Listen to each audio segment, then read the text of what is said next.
Hey everyone, and welcome. Today we'll be talking about the film Predator, Killer of Killers.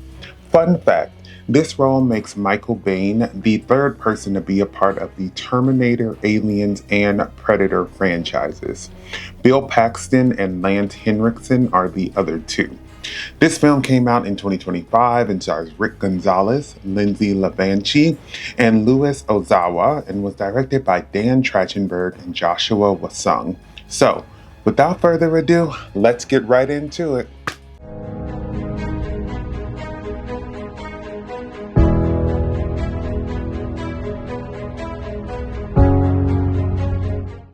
Predator Killer of Killers is a triptych, showing different interactions with the predator facing a human and losing. These humans get brought to the predator planet where they must fight for their lives.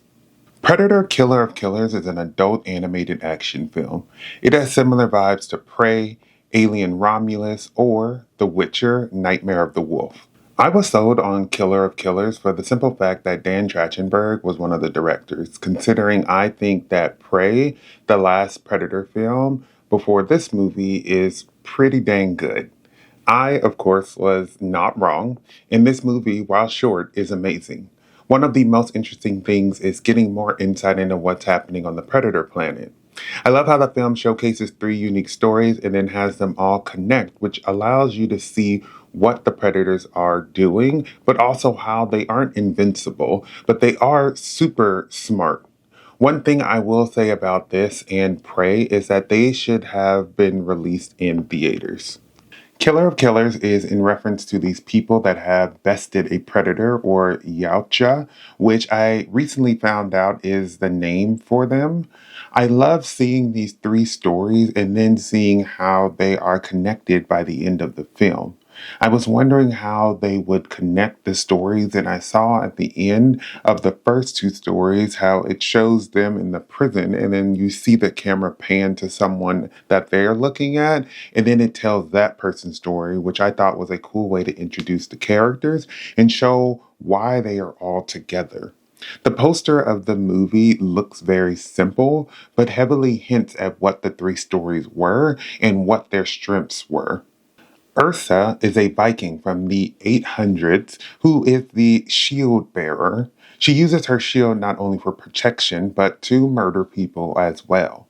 She's the most aggressive of the group due to her having to fight for people, especially her son, whom the predator stole from her.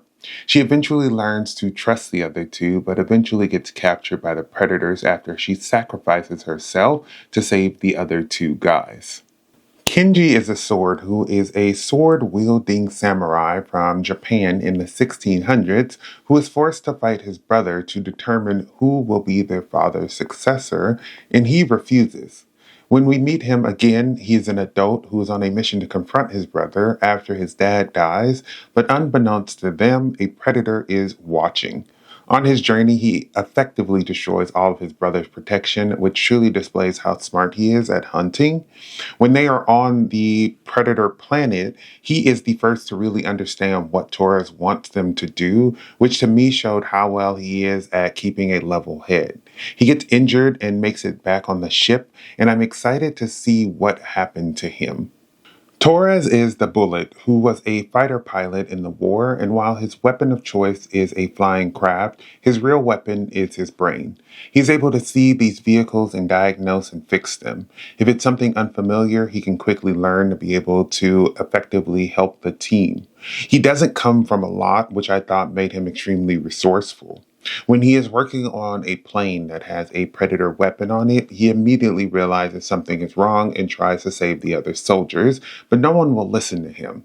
He identifies how the predator is targeting people using heat and is able to warn the others, but they don't listen. So then he uses that brain to use the knowledge he knows to take out the predator.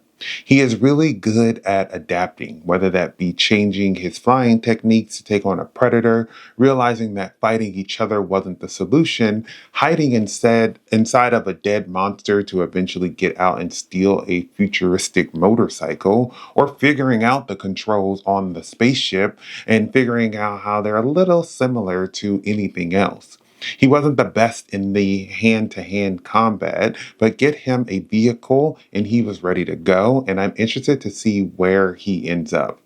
In the end, all three warriors possessed a skill that was important to their survival, and they eventually knew that they had to work together to survive.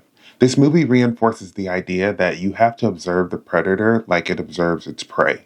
I love them working together because they are all able to help each other in areas where they may be lacking.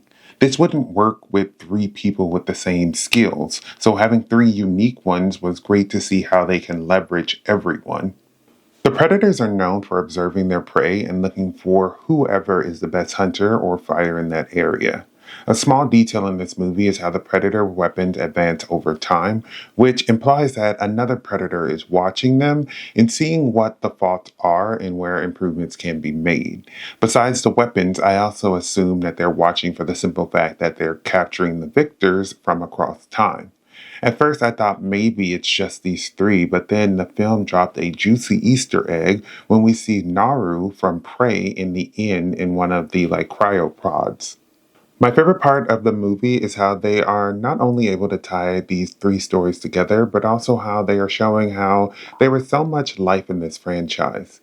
I think the franchise has had some strong entries and a slew of meh ones until Prey and Killers of Killers, which are both great films. People offer different perspectives, and Dan Trachtenberg's perspective on the franchise has made it better.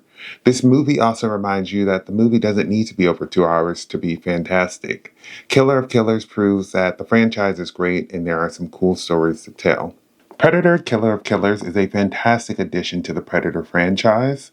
The storytelling is done in an interesting way that makes it feel like separate stories, but then they mesh so well together, and I really saw why they made the choice to tell them that way. There are a lot of Easter eggs and hints at which way the franchise can go, and I'm excited to see more. Thank you for watching my video. I would love to hear your thoughts down below in the comments. If you have not subscribed, please do so you can keep up to date with more of my videos. But besides that, everyone stay safe, have fun, and goodbye.